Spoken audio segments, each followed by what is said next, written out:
The transaction that shocked Anderson County occurred in broad daylight on September 14, 1858, outside the Palestine, Texas courthouse. Before a stunned crowd, James Henry Garrett, a respected cotton planter, exchanged custody of his wife, Delilah May Garrett, for a Morgan stallion valued at $600. Witnesses watched silently as the men signed the papers that made the bargain official. Garrett took the horse, Beaumont took the woman. To most, it appeared an act of madness, a scandal bound to stain both families. Yet what no one realized was that the horse trader, Silas Beaumont, had orchestrated the entire exchange as an act of revenge, carefully engineered to destroy the man who had humiliated him. Palestine in 1858 was a thriving county seat of about 2,000 people, its economy built on cotton, timber, and ambition. Along Main Street stood banks, gins, and limestone buildings that spoke of rapid prosperity. Families with roots in the days of the Texas Republic guarded their status fiercely, and social hierarchy was as rigid as the town's brick facades. Among the local elite was James Garrett, a man who'd inherited 400 acres of bottomland, 12 enslaved laborers, and a two-story house in the fashionable Greek Revival style. Ambitious and proud, Garrett had expanded his holdings to 600 acres and nearly doubled his enslaved workforce. He dressed impeccably, served as treasurer of the Agricultural Association, and attended the Methodist Church each Sunday with the confidence of a man destined for prominence. His wife, Delilah May Thornton Garrett, came from a merchant family in nearby Crockett. When she married James in 1851, society praised the match. His land wealth met her dowry and refinement. Yet the promise of that union had long faded. After a stillbirth of twins early in their marriage, Delilah's health and spirit declined. Her weight increased dramatically, and by her mid-30s, she had grown reclusive, spending her days confined to the parlor or her upstairs bedroom. In a society that judged women by grace and beauty, her size made her a subject of gossip and her husband an object of pity. James's frustration curdled into open contempt. He began to speak of her as a burden, both financial and social, and friends noted his frequent complaints after whiskey-fueled meetings at the Association Hall. Silas Beaumont, the man who would upend Garrett's life, was cut from a different cloth. A horse trader from Kentucky, he stood over 6 feet tall, lean, weathered, and quiet. He lived 5 miles west of town on a modest property dominated by stables and corrals. His trade took him across East Texas, Louisiana, and Arkansas, earning him a reputation for uncanny skill with horses.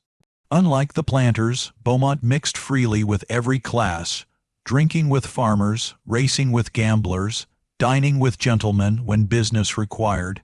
He was respected, though never fully accepted. His independence made him both useful and suspect. In June 1858, a business deal brought the two men into conflict. Garrett had bought a young gelding from Beaumont that turned out to have a split hoof concealed beneath careful grooming. When Garrett discovered the defect, he denounced the trader publicly as a cheat. Beaumont, absent in Arkansas at the time, returned to find his reputation damaged. Their confrontation at the summer agricultural meeting was brief but heated. Surrounded by peers, Garrett demanded compensation. Beaumont refused, accusing Garrett of ignorance. The planter ordered him off the property. Beaumont's parting words were quiet but ominous. "I'll have satisfaction for this insult. I'll name the terms when I've decided what's fair." Few present took the remark seriously. None guessed how literally he meant it. Through July and August, Beaumont asked discreet questions about the Garrett household, its servants, its routines, and its mistress. By early September, he arrived at the Garrett plantation riding a magnificent Morgan stallion, dark as mahogany and gleaming with power. Garrett, entranced, came out to admire it. When he asked the price, Beaumont answered with deliberate calm, "I'm not selling, I'm offering a trade." Confused, Garrett pressed him, "I'll give you this stallion," Beaumont said, "in exchange for your wife." The words stunned the air still. At first, Garrett protested that such a thing was impossible, but Beaumont argued with the logic of a lawyer. Marriage, he said, was a form of contract. Dowries were transactions. Custody could be transferred. What he offered was legal, if all parties consented. Garrett hesitated, torn between outrage and the perverse logic of the offer. His pride, wounded by years of domestic embarrassment, tilted the scales. 4 days later, on September 14, 1858, the deal was executed before Judge Patterson at the Anderson County Courthouse. Garrett signed away his marriage. Delilah May, calm and unreadable, signed her own consent, and Beaumont took custody of her as if finalizing a business arrangement. When they emerged, the crowd watched as Garrett mounted the stallion and rode away, while Beaumont helped Delilah into his wagon and drove west. The papers were filed, notarized, and sealed, an official record of one of the strangest exchanges in Texas history. In that moment, the fates of 3 people, and the quiet town that watched them, became entangled in a story of humiliation, vengeance, and transformation that would echo for years. When Silas Beaumont guided his wagon away from the Palestine courthouse that hot September morning, Delilah May Garrett sat beside him in silence, her hands folded in her lap, watching the familiar Texas landscape blur past. The cotton fields and timber stands she'd passed countless times seemed strangely distant now, as though she moved through the same world but no longer belonged to it. Neither she nor Beaumont spoke during the ride. There was nothing to say that wouldn't diminish the enormity of what had just happened. She had ceased to be James Garrett's wife and entered into a custody arrangement with a man she barely knew, a transaction signed, sealed, and witnessed by the county judge. The humiliation the town whispered about belonged to James, but the consequence of his pride belonged to her. Yet beneath her stillness, a quiet awareness stirred, a sense that the life she had left behind, with its endless confinement and silent meals, had finally ended. When the wagon reached Beaumont's property 5 miles west of town, she studied the place that was now to be her home. The house was plain but well kept, its timber walls freshly oiled, the barn large and immaculate, surrounded by fenced paddocks where sleek horses grazed. Abraham, the elderly black man who managed the household, came out to greet them. Beaumont introduced Delilah without ceremony, simply saying she would be managing the domestic side of the operation from now on. Abraham nodded, showing neither surprise nor judgment, and led her through the modest rooms that were tidy to the point of austerity. Everything reflected a man who valued order but spent little time indoors. The kitchen held a simple stove, the bedroom a narrow bed, the table a few ledgers scattered beside an inkwell. There were no ornaments, no signs of comfort, just the efficient simplicity of someone whose life revolved around horses rather than home. As Abraham explained the routines of cooking and cleaning, Delilah began to understand what Beaumont had meant when he spoke of needing management. The correspondence was disorganized, financial records incomplete, and supplies ordered haphazardly. Within hours, she was sorting ledgers and making notes, her mind engaging with purpose for the first time in years. When Beaumont returned that evening after tending the horses, he found her surrounded by papers, correcting figures and recalculating feed costs. "You work quickly," he remarked, sitting across from her. "You've been overpaying your supplier for months," she replied, her tone professional rather than reproachful. "Either he's cheating you or someone's taking a commission."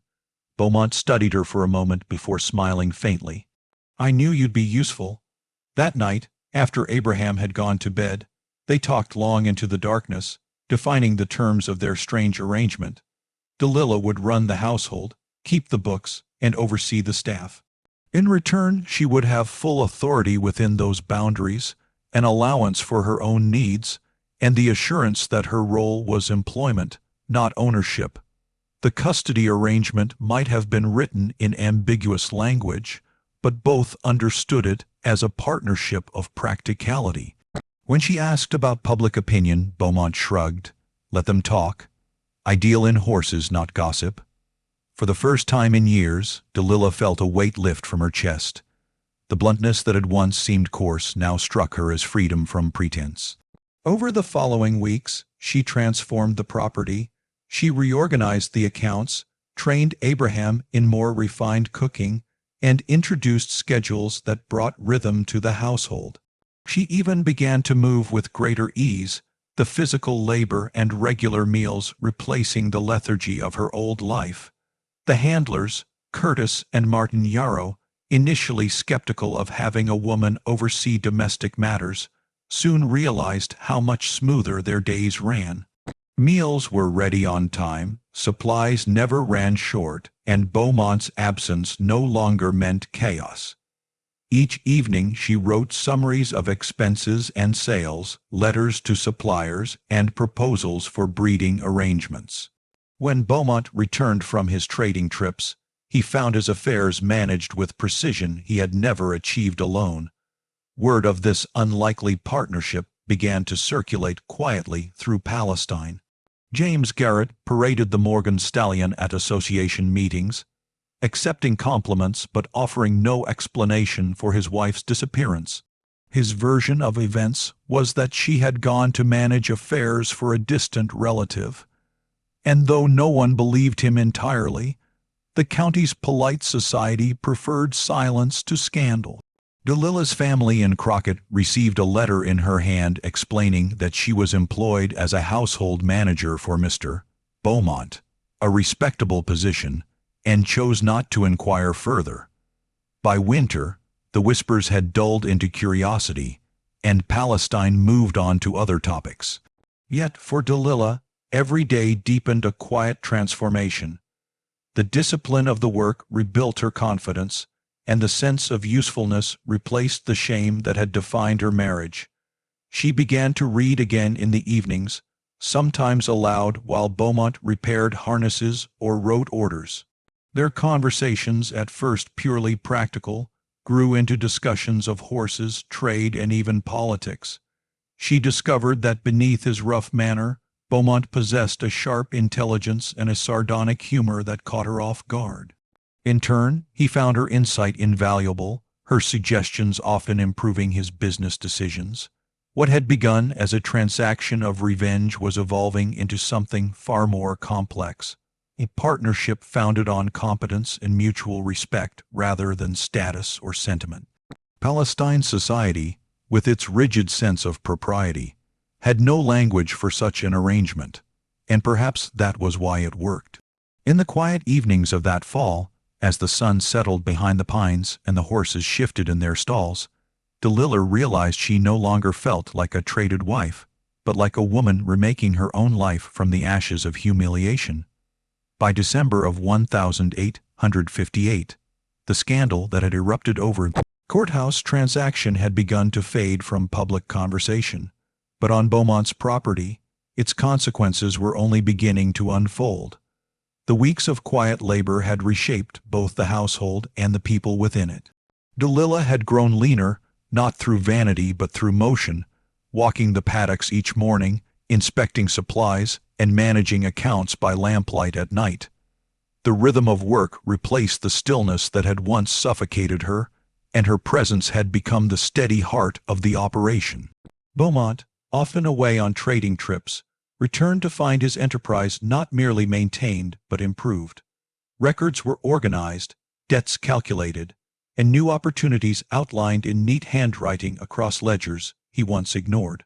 The simple house that had served as a temporary shelter now felt alive, not with luxury but with purpose. Abraham, whose calm intelligence anchored the place, treated Delilah with quiet respect, obeying her instructions without question, but offering unspoken solidarity born of shared understanding. Two people who had survived the structures others built for them and made order within chaos. The Yarrow brothers adjusted as well. Curtis, methodical and stoic, took pride in her attention to detail. Martin, the younger and more impulsive, found in her the fairness of someone who judged work by merit, not by status. The household, once temporary and masculine, had settled into something stable, almost familial. It was during these months that Delilah began to see the potential in Beaumont's business beyond trading. His instinct for horses was extraordinary, but his operations were scattered, quick deals, short profits, and little long-term strategy.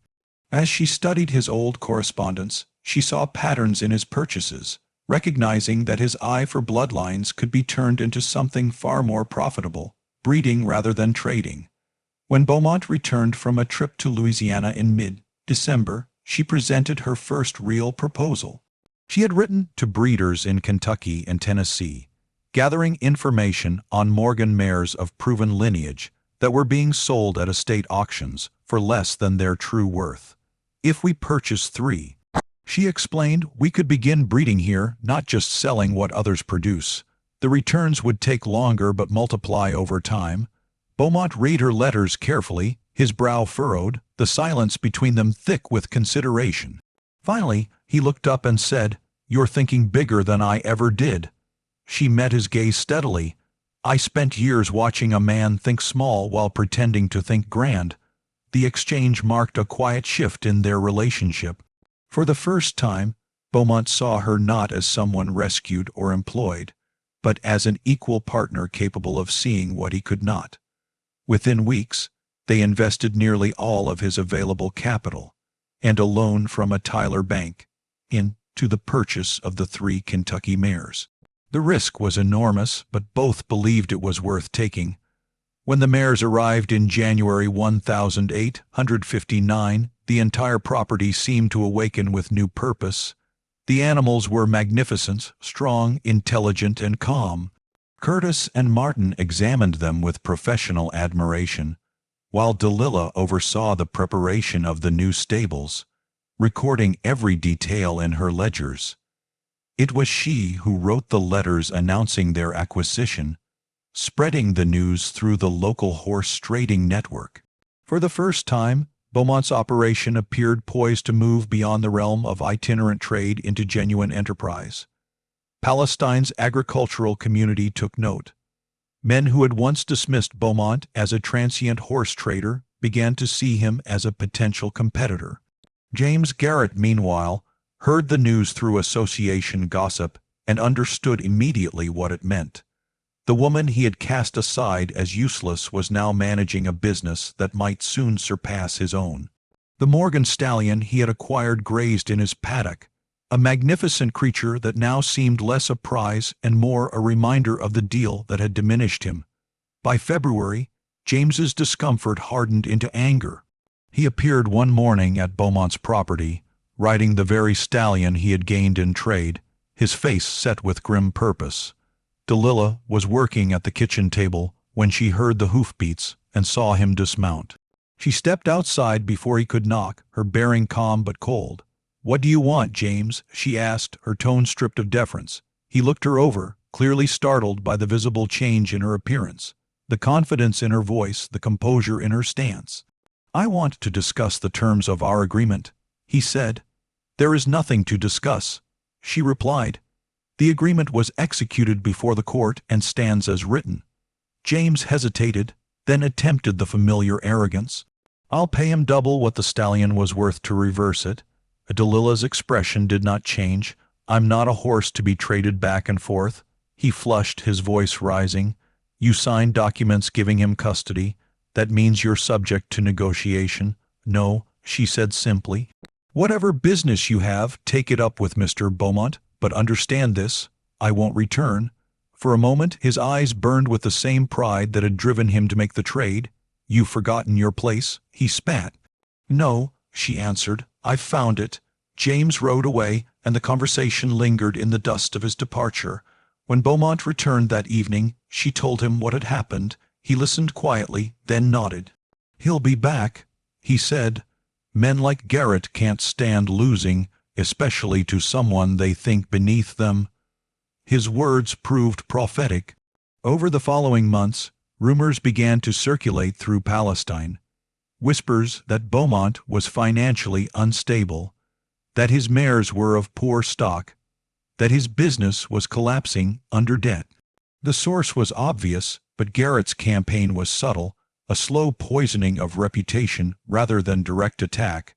DeLille recognized the tactics from her years trapped in polite society, how men ruined one another not with bullets, but with gossip. She brought her concerns to Beaumont, proposing that they let results speak louder than rumor.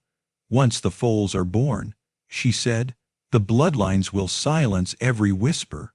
And so they waited through the spring, watching the mares grow heavy with new life, their future balanced between vindication and vengeance, while somewhere in Palestine, James Garrett nursed his wounded pride and plotted the next stage of a war he could not yet admit he had already lost.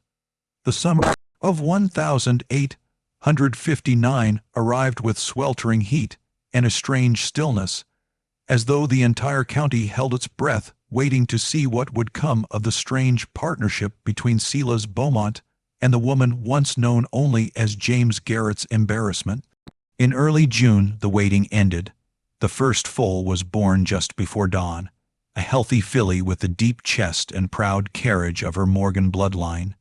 Curtis Yarrow, who assisted with the birth, called her perfect, a word not often spoken on that property. 2 weeks later, the second mare foaled a strong colt with the same dark mahogany coat as his sire. And within days, word spread through Palestine that Beaumont's mares had produced exceptional offspring.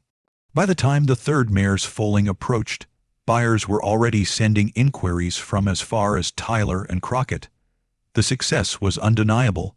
The rumors James Garrett had sown about Beaumont's incompetence began to wither in the face of living proof. Yet even as business improved, a shadow crept closer, a shape cast by pride, resentment, and the one man who could not bear to see his humiliation turned into someone else's triumph.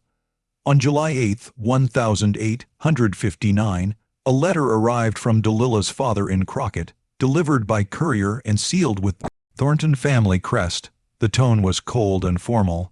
Her father wrote that he had recently spoken with James Garrett, who had informed him of the true circumstances of her situation. The family, he said, was appalled. He demanded that she return home immediately so the matter could be rectified, before permanent damage was done to the Thornton name. DeLille read the letter twice, her expression tightening with each line. She saw what James had done. He had turned her own family into another weapon, forcing her into a position where any choice would wound her. If she refused to return, she would seem under Beaumont's control, confirming rumors of impropriety. If she went, her family would pressure her to renounce her independence and re-enter the social structure she had escaped. When Beaumont returned that evening, she handed him the letter. He read it silently and said, "If you go to Crockett, they'll never let you come back." "I know," she said, "which is why I'll write instead." He deserves to hear the truth, not James's story. For 3 days she drafted her reply, revising each page until her meaning was precise. She described her years of confinement, her husband's cruelty, and the empty life that had nearly consumed her.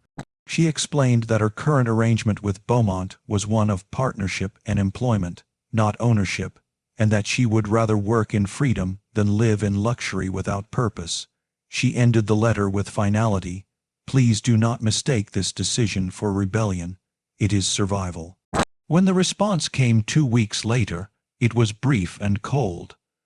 Her father declared the family's disappointment, her name stricken from their affairs, her inheritance forfeited. DeLille allowed herself 15 minutes to weep, then returned to her ledgers, calculating feed costs for the growing foals. She had lost her birth family, but she had gained something more enduring, herself. By late July, fortune tested her again. The third mare gave birth to twins, an event so rare in horses that it was considered almost miraculous. The night was long and tense, with Curtis and Martin working under lamplight as the animals struggled. Against all odds, both foals and their mother survived. The twins were small but strong, their existence a marvel that spread through Texas breeding circles. DeLille, ever practical, recognized the opportunity. She wrote to breeders and wealthy horsemen across the South, describing the matched Morgan foals and inviting offers. The responses came quickly, bringing prestige and much-needed capital. By August, Beaumont's enterprise was no longer merely stable. It was flourishing. The debt taken for the mares was nearly repaid through stud fees and advanced sales. Their name, once whispered in scandal, now traveled with respect. For the first time, Delilah felt that the world was beginning to see her as she saw herself. Not a traded wife or a curiosity, but a woman capable of building something lasting. James Garrett, however, saw only betrayal. Every mention of Beaumont's success in town, every nod of admiration at the agricultural meetings, reminded him of the transaction that had transformed his scorn into someone else's strength. The stallion grazing in his paddock, once his trophy of victory, had become a living monument to his mistake. By September, his bitterness hardened into obsession. He told himself that reclaiming Delilah was a matter of principle, that she had been tricked and manipulated, that Beaumont had exploited her weakness. But beneath these rationalizations lay the raw truth. He could not bear that the woman he had publicly discarded now prospered in the company of the man he had tried to ruin. So he returned to the courthouse, not with a horse this time, but with papers, drafted by an attorney in Tyler, offering to pay $3,000 to reverse the arrangement. He rode out to Beaumont's property, presented the offer in the yard, and waited while Beaumont read it silently. Delilah stood on the porch, her presence deliberate, calm, unflinching. When Beaumont finished reading, he handed the papers back. "I'm not interested," he said. "That's an extraordinary sum," James insisted. "More than your property's worth." "Nevertheless," Beaumont replied, "the arrangement suits me." James's control broke. "She's my wife," he shouted. "The documents said custody, not ownership. She can be reclaimed." "She was your wife," Beaumont said quietly. "Now she's free, and the matter's closed." James turned toward Delilah, his voice dripping venom. "You prefer this, living as a servant?" She met his gaze without hesitation. "I prefer work to shame," she said. "And I prefer my freedom to you." Something changed in his eyes then, a flash of hatred that no words could disguise. "You'll both regret this," he said, mounting the stallion. "I promise you that." He rode away without looking back, but everyone present, Beaumont, Delilah, Curtis, and Abraham, understood the weight of what had just been spoken. The conversation had ended, but the conflict had only begun. In the days that followed, a sense of unease settled over the property. The nights seemed quieter, the wind sharper. Delilah found herself listening for distant hoofbeats, half expecting James to return. And though Beaumont said little, she saw the same awareness in his eyes, that a man humiliated before the world is capable of anything. What neither of them could imagine was just how far James Garrett's vengeance was about to reach, and how violently it would reshape everything they had built. The warning came quietly at first, like a whisper carried on the humid Texas wind. It was late September of 1859, nearly 3 weeks after James Garrett's last visit, when Abraham returned from the Palestine market with news that unsettled the entire household. A man named Joseph, one of Garrett's enslaved workers, had pulled him aside near the grain stalls and told him to be careful. "Tell Mrs. Garrett," Joseph said, using the name she no longer claimed, "that Mr. James is planning something bad." When Abraham asked for details, Joseph shook his head. "I don't know what, but he's been meeting with rough men from Tyler, men who don't work the fields, men who ride with guns." Abraham repeated this to Delilah that evening as she sat reviewing the week's accounts. The paper trembled slightly in her hands. She had expected rumors, perhaps a public argument, but not this. When Beaumont returned later that night, she told him what Abraham had heard. His response was immediate. "He's hiring men," Beaumont said flatly. "He can't hurt us through the law, so he'll try another way." His tone carried no panic, only grim understanding. Delilah stared into the lamplight. "To kill you?" she asked quietly. Beaumont hesitated, then nodded. "Or destroy what we've built. It's the same thing to him. From that night forward, vigilance became their new routine. Beaumont bought rifles from a gunsmith in Tyler and instructed Curtis and Martin to keep watch in shifts. He varied his travel schedule so no one could predict when he'd be home. Abraham began locking the gates at dusk. Even Delilah kept a small pistol hidden in her desk drawer, though she prayed she'd never use it. Weeks passed in tense silence, the property operating like a living thing holding its breath. But nothing happened. The air grew cooler as October approached, the fields gold with dying grass, and gradually their fear dulled into uneasy routine. Then, on the night of October 23, 1859, the world they had built went up in flames. Delilah woke to the sound of pounding on her door and Abraham's voice shouting, "Fire! The barn!" She threw on her robe and ran outside into a blaze that turned the sky orange. The western side of the barn was engulfed, and the air was thick with smoke and the terrible screams of trapped horses. Curtis and Martin were already there, shouting orders, their faces smeared with soot as they struggled to free the animals. Buckets of water did nothing against the inferno. Through the smoke, Delilah glimpsed shapes on the far ridge, 3 riders, dark silhouettes against the firelight, watching but not helping. They lingered only a moment before turning their horses and disappearing into the night. The roof of the barn collapsed minutes later, sparks showering across the paddock like falling stars. 2 of the Kentucky mares and the Morgan filly were lost in the flames, their cries ending in sudden silence. By dawn, nothing remained but blackened beams and the acrid smell of burned timber. The volunteer fire brigade from Palestine arrived too late to save anything. They helped douse the smoldering ruins, muttering among themselves about arson, and by mid-morning, Sheriff Connolly had arrived to inspect the scene. He crouched by the scorched boards, tracing marks with his gloved finger. "Accelerant," he said grimly. This was deliberate. His eyes flicked toward Beaumont's house. "Any enemies?" Delilah hesitated, then mentioned James Garrett's visits, his threats, and the warning from Joseph. The sheriff wrote it down without expression. "I'll look into it," he said, though his tone made clear he would not. In 1859 Texas, a planter's word weighed heavier than a horse trader's, and James Garrett's reputation, however tarnished, still carried protection that justice could not penetrate. The investigation ended before it began.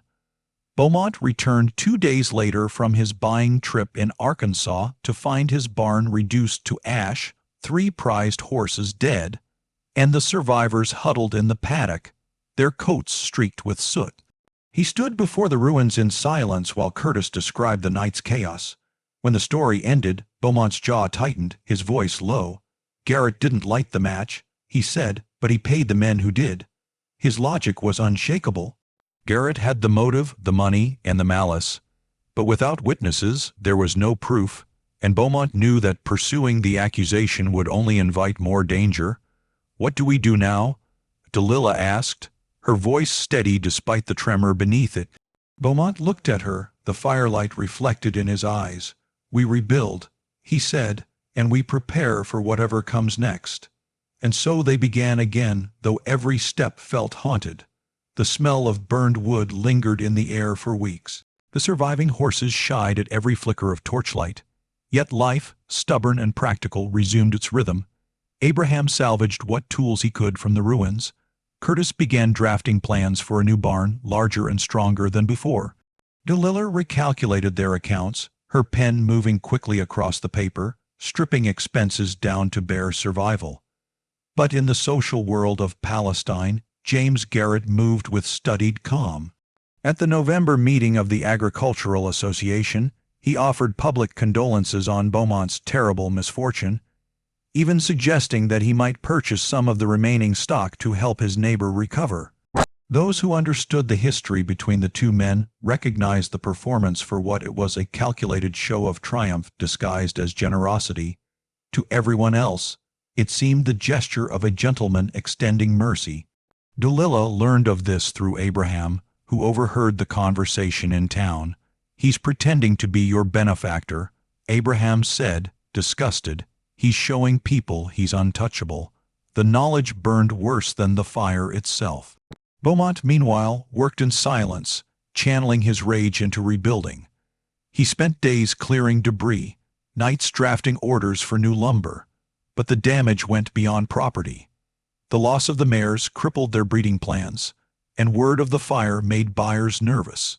A business built on trust and reputation could collapse faster than wood in flame. It was during this desperate accounting that Delilah, searching through old correspondence for possible creditors, discovered a letter buried among Beaumont's early papers, a letter from a Kentucky breeder dated weeks before the original feud with James Garrett. Its contents froze her blood. The breeder had written asking about potential customers in East Texas, and Beaumont had replied, warning him against Garrett. He has money but lacks judgment in horseflesh. I sold him a gelding with a minor defect. He'll complain soon enough. I expect he means to make trouble. The date proved everything. The supposed insult that had started this entire chain of events had not been an accident. It had been engineered. Beaumont had sold Garrett the defective horse deliberately, knowing he would react publicly. The trade, the courthouse transaction, even her own rescue from a miserable marriage, had all begun as part of a scheme planned months in advance. When Beaumont came in that evening, covered in soot and exhaustion, she laid the letter on the table between them. "You set it up," she said quietly. "The horse, the argument, the trade, everything." He looked at the paper, then at her. "Yes, why?" she demanded. "Because I needed what you could provide," he said simply. "And you needed what I could offer. You were dying in that house. I gave you a way out. You manipulated us both," she said, her voice trembling between fury and disbelief. "I gave you freedom," he answered. The silence that followed was heavier than the ash that still clung to their boots. For a long time, neither spoke. Then Delilah said, "You've built something honest out of a lie. But James won't stop until one of us is dead. We have to end this." Beaumont met her eyes. "Agreed," he said. "The question is how?" Neither of them yet knew that the next move would not come from them, but from James Garrett himself, and that it would not come with fire this time, but with the law. The new year of 1860 arrived with cold winds and gray skies that carried the ash of the previous autumn like a ghost that refused to disperse. The rebuilt barn stood solid and defiant against the winter landscape, but the air around it still smelled faintly of charred timber. Delilah moved through her work like a machine, efficient but distant. The revelation of Beaumont's manipulation had severed something between them. Not love, for their bond had never been defined by sentiment but trust. They still shared a roof, meals, and responsibilities, but a silence lingered that no amount of conversation could bridge. Beaumont, aware that words would change nothing, threw himself into labor. He rebuilt fences, rode miles each day seeking buyers, and drafted letters to new partners in Nacogdoches and Shreveport. Yet he felt her distance as sharply as she felt his guilt. What united them now was not companionship, but the shared certainty that James Garrett had not finished with them. The man's name still moved through Palestine like a curse. He appeared at church socials and court sessions with an easy smile, the picture of civility, but behind that mask was a man collecting weapons far more dangerous than fire, legal documents and influence. In March, a deputy from the sheriff's office rode up the dirt road to Beaumont's gate, bearing a folded packet sealed with red wax. It was a summons. James Garrett had filed a petition with the Anderson County Court, claiming that his wife, Delilah May Garrett, had been unlawfully detained and deprived of her legal rights by Silas Beaumont. The trade, the document stated, was a fraudulent and immoral contract, void under Texas law. He demanded that the court restore Delilah to her rightful husband and order compensation for emotional and financial damages. Beaumont read the papers with a slow, bitter smile. "He's clever," he said. "He's not accusing me of theft or assault. He's accusing me of immorality, the kind of charge that makes every judge turn cautious." Delilah stood beside him, her face pale but calm. "He's using the law to undo what pride couldn't." They both knew the case would attract attention. Within days, word spread through Palestine that James Garrett was suing the man who had bought his wife. Preachers condemned it from pulpits. Gossip turned the courthouse into a theater. Men debated whether a woman could be transferred like property. Women whispered whether Delilah's signature on the papers made her complicit in her own degradation. To many, it was not about law or justice. It was about spectacle. The trial opened in early April before Judge Milton Henderson, a man whose sympathies, though politely hidden, leaned toward the wealthy landowners who filled his courtroom benches. The courthouse was packed that morning, planters in starched coats, townsfolk craning for a glimpse, even reporters from Tyler and Nacogdoches. Delilah sat at the defendant's table beside Beaumont, her composure steady under the weight of so many eyes. James Garrett entered with his lawyer, a smooth, speaking man named Travis Lyle, who presented his client as a victim of deception and outrage. Lyle painted a picture of a trusting husband manipulated by a cunning traitor into signing away his marriage under false pretenses. No civilized society, he declared, can recognize a contract that treats a woman as livestock. His words drew murmurs of approval from the crowd, though many of the same men nodding had bought and sold human beings at auction. When it was their turn, Beaumont's attorney, a younger man named William Birch, argued that the transaction had been voluntary, witnessed, and notarized.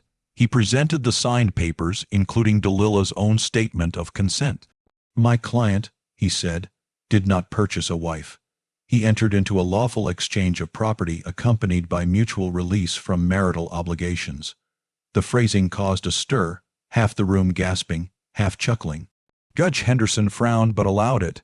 When Delilah took the stand, the room went silent. She wore a dark gray dress, simple but elegant, her posture upright. "Mrs. Garrett," the judge began, "do you affirm that the exchange was entered into freely?" "I do," she answered clearly. "Did Mr. Beaumont coerce or deceive you?" "No, Your Honor. I agreed because I wished to leave my husband." Lyle rose for cross-examination, his voice smooth and oily. "Mrs. Garrett, do you deny that Mr. Beaumont once sold your husband a defective horse?" "I do not deny it." "Then you admit that he wronged your husband before involving you?" "I admit he wronged him," she said, pausing, "but my husband wronged me far worse." Lyle smirked. "So you claim moral justification for participating in your own barter?" The crowd tittered. Delilah's voice sharpened. "I claim the right to choose the lesser of two prisons." That single sentence rippled through the courtroom like thunder. Even Judge Henderson blinked before composing himself. The questioning continued, but no answer carried the same weight. By the time she stepped down, whispers had turned to murmurs of sympathy. Still, sympathy was not law, and when the proceedings ended that day, most sensed how the verdict would lean. The trial lasted 3 days. Witnesses were called, clerks, servants, even Abraham, who testified with quiet dignity that Mrs. Garrett had lived freely and honorably since joining Beaumont's household. But on the morning of April 10, 1860, Judge Henderson delivered his ruling. The contract, he declared, was null and void as contrary to public morality and Christian order. James Garrett was affirmed as the legal husband of Delilah May Garrett. However, given her refusal to return, the court would not compel physical enforcement, instead granting Garrett financial compensation of $1,200 for injury to reputation. Beaumont was ordered to pay within 30 days or face seizure of assets. The gavel struck, ending the matter in the eyes of the law, though for those involved, nothing had truly ended. Outside the courthouse, reporters swarmed, sketching details for scandal sheets. Garrett emerged triumphant, tipping his hat to acquaintances who congratulated him on his victory. Delilah and Beaumont left through the side door, wordless. That evening, back at the property, they sat by the hearth in silence until Delilah finally spoke. "He's taken what he wanted most," she said, "not money, vindication." Beaumont nodded. "He wanted the world to think he was right. Then let him," she whispered, "but we'll leave him nothing else." Her tone held quiet finality. The court had branded their arrangement immoral. Palestine society had turned it into entertainment. There was no future for them here. The decision was made without further discussion. Within a week, they sold off the remaining stock, settled debts, and packed their belongings. Abraham, loyal to the end, chose to accompany them.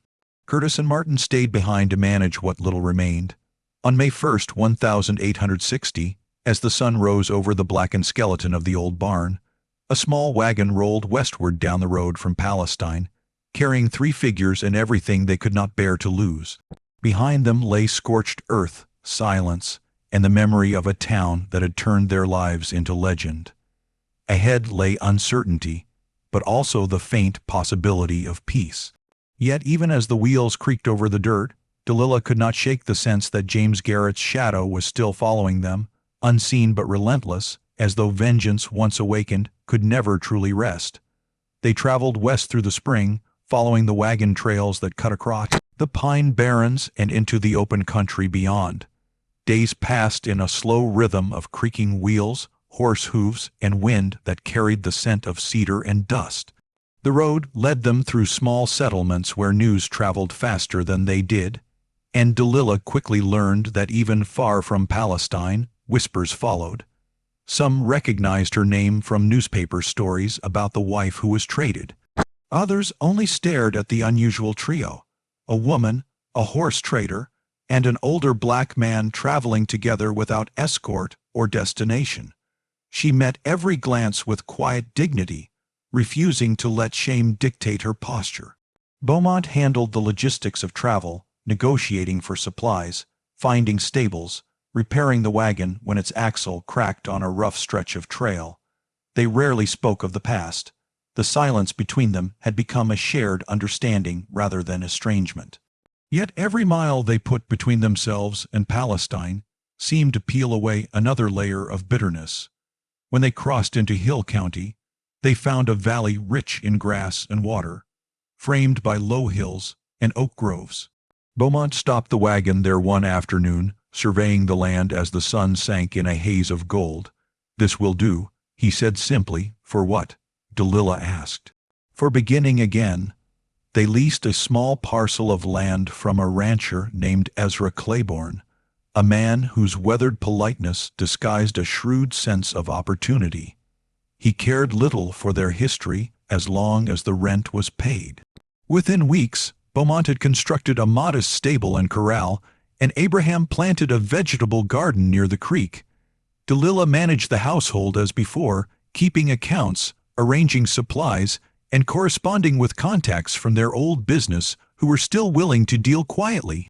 Though their name had been tarnished in East Texas, the western settlements were less concerned with morality and more with reliability. A good horse was a good horse, no matter who bred it. By midsummer, they had a handful of animals under their care rescues, strays, and a few fine horses Beaumont had managed to trade for during the journey.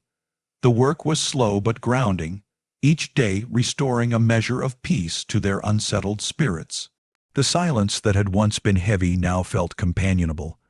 At night, they sat by the fire under an endless stretch of stars, listening to coyotes and the low murmur of the creek. "Do you think you'll leave us alone now?" Delilah asked once, her voice barely above a whisper. Beaumont stared into the flames for a long time before answering. "Men like Garrett don't forgive," he said, "but sometimes the world makes forgetting easier than forgiving." By autumn, their small operation had begun to thrive.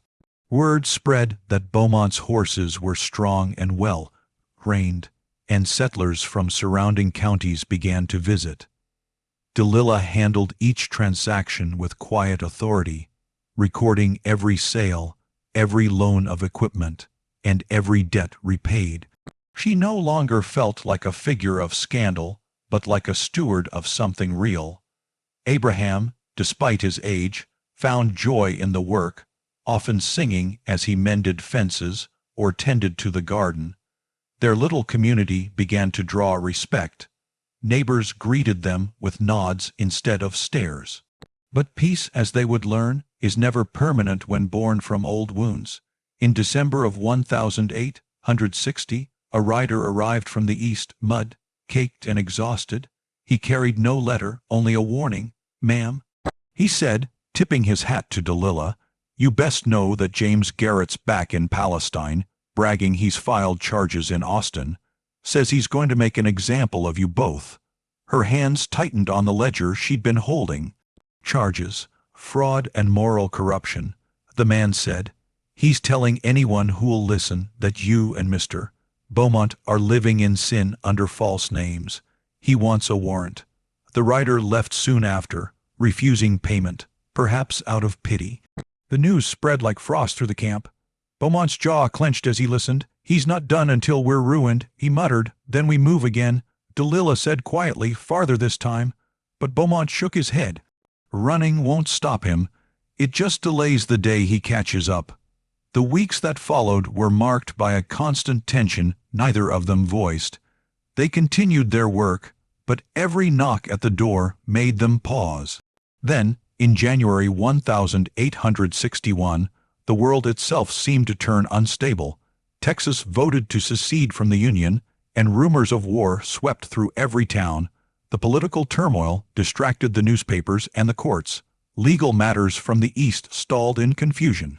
It was as though history itself had intervened on their behalf.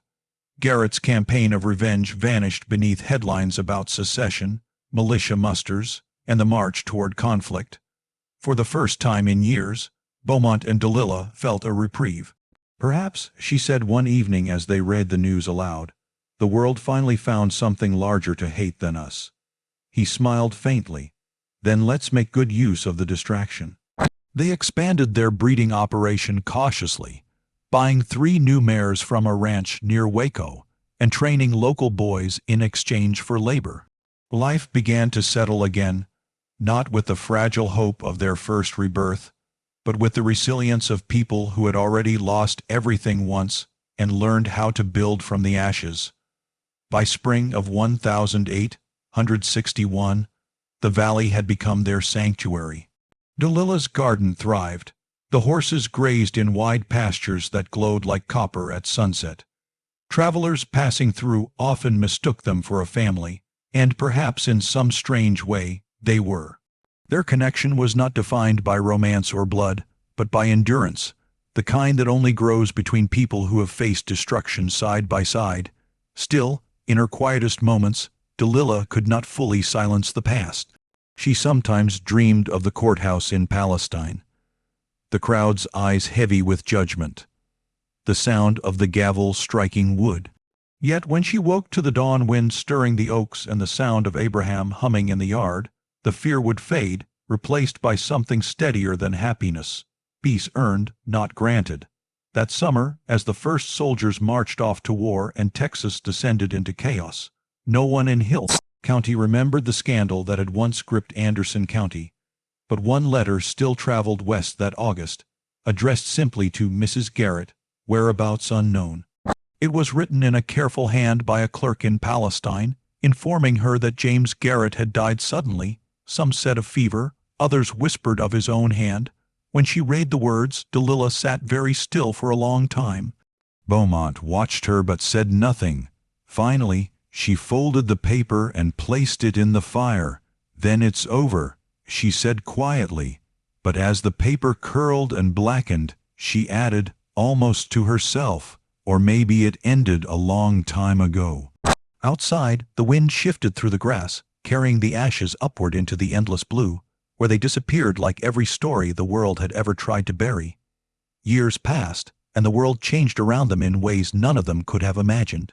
The war that began in 1861 swept across Texas like a wildfire of rumor and fear, but their quiet valley in Hill County remained mostly untouched. Soldiers passed through from time to time, hungry and ragged, trading old rifles for food or a place to sleep. Beaumont repaired their horses, Delilah fed them, and Abraham prayed softly over every meal, asking only that peace return soon. When the Confederacy fell, and the state descended into confusion and poverty, they survived through the same quiet persistence that had carried them through scandal and fire. The land, though small, was fertile, the horses strong, the woman at its center stronger still. By 1867, the world had mostly forgotten the story of the woman traded for a stallion, except as an exaggerated tale told by travelers to amuse strangers in taverns. Those who repeated it never guessed that the woman in the story still lived, walking barefoot through her garden at sunrise, humming softly as she fed the chickens. In the years that followed, their little homestead grew into a modest breeding farm. Settlers called it Twin Oaks, named after the two trees that shaded the house, one planted by Beaumont, the other by Delilah, side by side but rooted separately. It became a place of quiet refuge, a stop for travelers and a source of fine horses.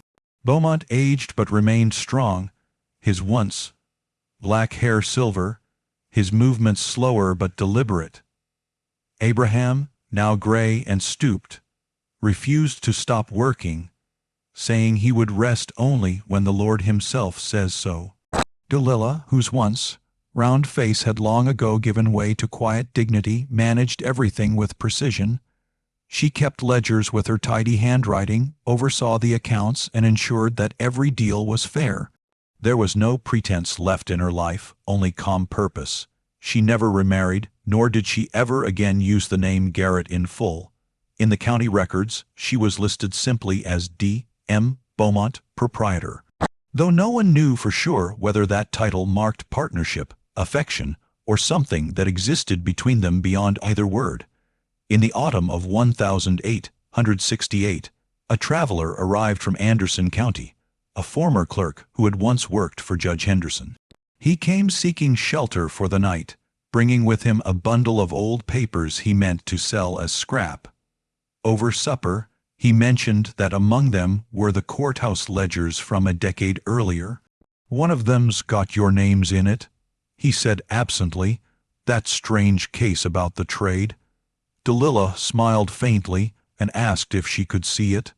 The man, thinking nothing of it, handed her the worn book. When the others slept, she sat by the lamp, turning pages until she found it. The official record of Anderson County, Case No. 142, the entry that had branded her life immoral in the eyes of the law. The ink had faded, but the words remained, the contract between James H. Garrett and Silas Beaumont, regarding the transfer of one Morgan stallion in exchange for the custody of Delilah May Garrett, is hereby declared null and void. She read the sentence several times, then slowly tore the page from the ledger. She walked outside into the night, where the moonlight spilled across the valley, and dropped the page into the firepit.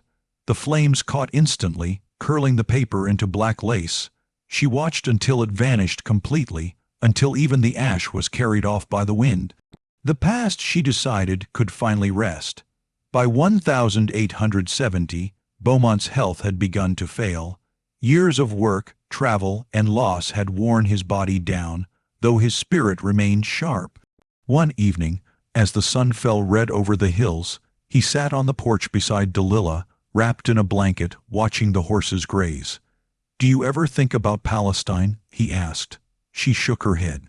"Not the town, only the day I left it." He smiled faintly. "That was the day everything began." She looked out toward the fading light. "No," she said softly, "that was the day everything ended." He nodded, understanding what she meant, that sometimes endings and beginnings are the same thing, depending on where you choose to stand. He passed away that winter in his sleep, without pain, and was buried beneath the two oak trees with Abraham and Delilah as the only witnesses. The marker she placed was simple: Silas Beaumont, horseman. He built what others burned. In the years that followed, Delilah remained at Twin Oaks, running it with quiet resolve. Abraham stayed until his death in 1872, and when the new generation of settlers moved in around them, they came to know her not as the woman from a scandalous tale, but as Miss Delilah, the strong widow who bred the finest horses in Hill County and could outbargain any man at the market. Sometimes travelers still told the old story of the wife traded for a horse, but she never corrected them. Let them believe what they wished. Truth, she had learned, did not need an audience. It lived in the work of her hands, in the horses that thundered across her fields, and in the peace that no court, no man, no rumor could ever again take from her. And so, On quiet mornings when the mist rose from the creek and the valley shimmered with dew, Delilah would walk between the twin oaks, pause at the graves, and whisper, "We made it." Then she would turn toward the stables, where the sound of hooves echoed like a heartbeat through the dawn, and continue the life she had built, not from vengeance, nor from love, but from the enduring, stubborn will to begin again.